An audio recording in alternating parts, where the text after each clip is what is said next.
নমস্কাৰ, good morning সতীৰ্থবৃন্দ। আজি বহুত দিনৰ মূৰত আকৌ এটা ভিডিঅ' লৈ পেলাই আপোনালোকৰ ওপৰত আহিছোঁ। আপোনালোকক দেখাব গৈ আছোঁ আজি সদৌ অসম গাহৰি পালক সন্থাৰ প্ৰথমবাৰ কাৰ্যনিৰ্বাহ শিৱসাগৰ জিলাত অৱস্থিত কৰিছে। চ' আমি যোৰহাটৰ হৈ মোৰ লগতে আমাৰ সভাপতি ডাঙৰীয়া আৰু আমাৰ যুটীয়া সম্পাদক আমি একেলগে শিৱসাগৰৰ ফালে ৰাওনা কৰি আছোঁ। তো আহক ভিডিঅ'টো ষ্টাৰ্ট কৰিছোঁ।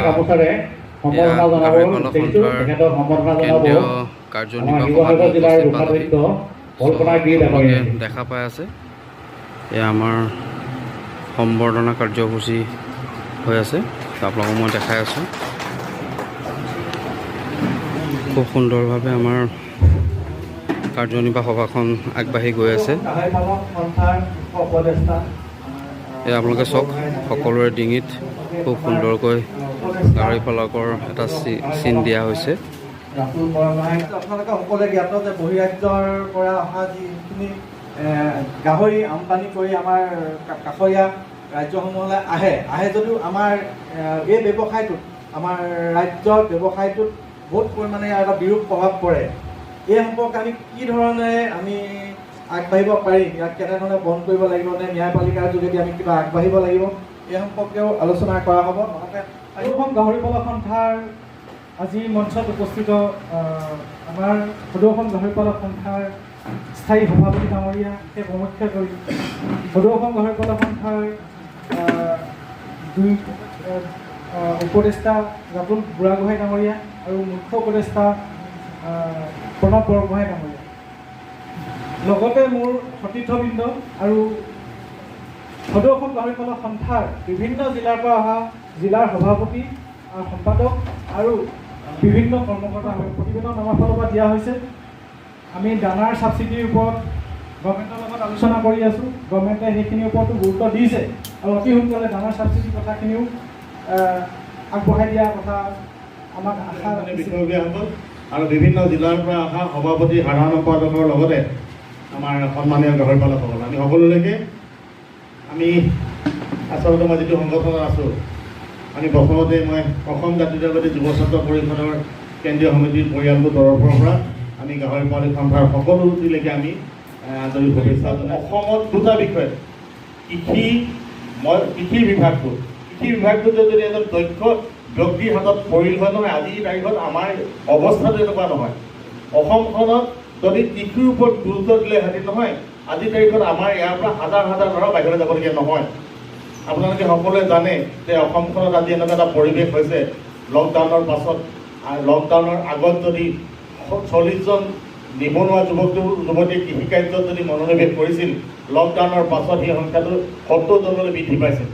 অন্ততঃ 100জনৰ ভিতৰত 70জনে কৃষি কাৰ্যত বিভিন্ন ফাৰ্ম প্ৰস্তুত কৰি তাত মনোনিৱেশ কৰিছিল। মানে পৰিৱেশ পৰিস্থিতি এনেকুৱালৈ গুচি গৈছিল। কিন্তু আমি যিমানখিনি আজি তাৰিখলৈকে আচলতে চৰকাৰখনৰ বা বিভাগীয় মন্ত্ৰীৰ পৰা আমি যিমানখিনি ছাপোৰ্ট পাব লাগে সেইখিনি পোৱা নাই।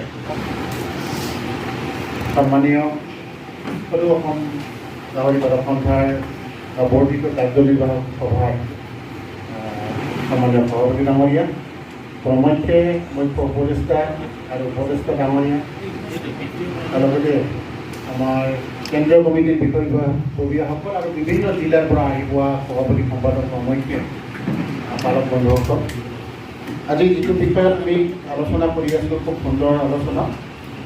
ইতিমধ্যে আমাৰ উপদেষ্টা আৰু মুখ্য উপদেষ্টা খুব সুন্দৰ দিশ সামৰি আমাক পৰামৰ্শ আগবঢ়াইছে। আমি যথেষ্ট উপকৃত হ'ব বুলি মই অনুভৱ কৰিছোঁ। আৰু মোৰ এই ক্ষেত্ৰত মোৰ ক'বলগীয়া কি যে গাহৰি পালনৰ ওপৰত এতিয়া আমি সকলোৱে সন্মুখীন হৈছোঁ, কাকো ক'ব পৰা নাই কি অৱস্থা, বিশেষকৈ দানাৰ ক্ষেত্ৰত। দানাৰ কাৰণে দানাৰ যিটো মূল্য, তাৰ তুলনাত যিটো গাহৰিৰ মাংসৰ মূল্য আমি নিজে নিজে কমাই দিছোঁ। কাৰণ গাহৰি কটা মানুহখিনিয়ে আমাৰ জেগাৰে, আমাৰ মাজৰে তেওঁলোকে সেইটো মানে বঢ়াব নিবিচাৰে। ব্ৰইলাৰৰ দেখ ব্ৰইলাৰৰ মুৰ্গী মাংসটো হ'ল এতিয়া আমাৰ তাতে 360 টকা 40 টকা, গাহৰি মাংসটো 300 টকা। গতিকে আমাৰে মাজৰে কোনোবা যদি ভাল ব্যৱসায়ী ওলাই পেলাই এই গাহৰি দানাটো উৎপাদন কৰিব পাৰে, প্ৰডাকশ্যন কৰিব পাৰে, তেতিয়াহ'লে আমাৰ ফাইদা হ'ব।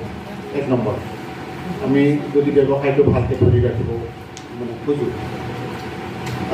ইতিমধ্যে আমাৰ মুখ্য উপদেষ্টা ডাঙৰীয়া যিটো কোৱা হৈছে যে অকল গাহৰি পালনটোহে আমাৰ হাতত আছে, বা মাৰ্কেটটো বজাৰটো আমাৰ হাতত আছে, কিন্তু এইটো যাওঁ অৱস্থা। তো আজি যেনেকৈ নহওক আমি ভিতৰুৱা যিবিলাক কথা পাতি আছোঁ, অসমত যে গাহৰি পালক সন্থা বুলি এটা আছে সেইটো কিন্তু এতিয়া চবে জনা হৈছে। আকৌ এইটো আৰু কেনেধৰণৰ সংগঠন চৰকাৰক লগে লগে নাকি লগাব পাৰিছে, কিন্তু আমি ভিতৰুৱা কেনেকৈ জানিছোঁ, পাব্লিকে কিন্তু নাকি লগাব পাৰিছে, কাৰণ বহিৰাজ্যৰ পৰা যিটো ছাপ্লাই সেইটো বন্ধ কৰি দিব পাৰিছে।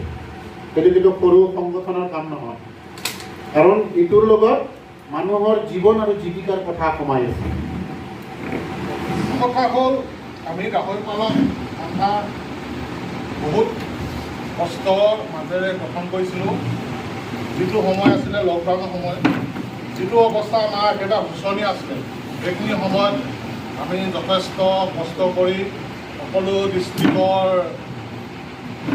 আমাৰ পালক বন্ধুসকলৰ লগত আলোচনা কৰি আমি এই গাহৰি পালক সন্থাটো গঠন কৰিছিলোঁ। আৰু আজি আমাৰ 3-4 বছৰ হৈছে অসম গাহৰি পালক সন্থা। যদি আমি বাহিৰৰ যদি খানা যদি খোৱা বুজি পাইছে বাৰু, কাৰণ সেই বাহিৰৰ মাটিৰ গোন্ধ সেই দানাত আমাৰ সেই লোকেল গাহৰিত লাগিব, কিন্তু তেতিয়া আমি টেষ্টটো অকণমান বেলেগ পাওঁ। কাৰণ সেইটোৱে হৈ আছে বৰ্তমান মাৰ্কেট, থলুৱাভাৱে উৎপাদিত গাহৰি আৰু ফাৰ্মত উৎপাদিত গাহৰিৰ মাজত অকণমান ডিফাৰেঞ্চ আছে।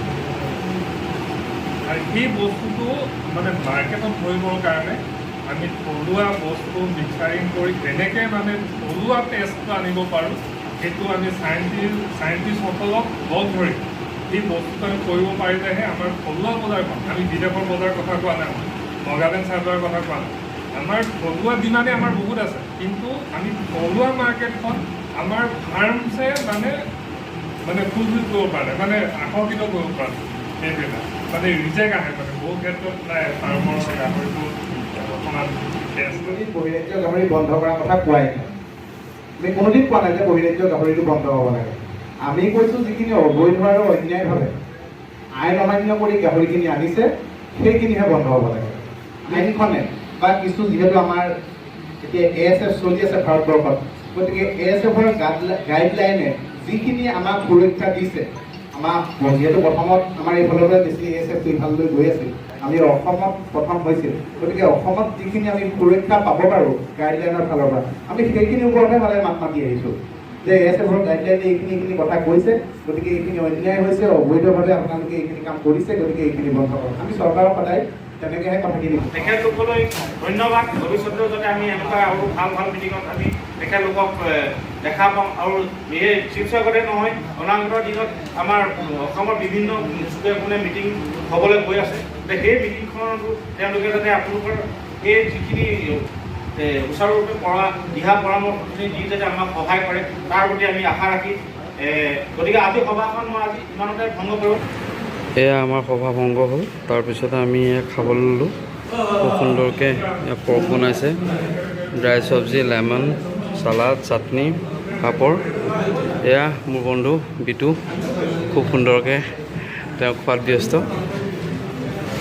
যিহেতু গাহৰি পালক, সেইটো কাৰণে গাহৰিতেই চবেই খাইছে আৰু। দিয়ক, ধন্যবাদ।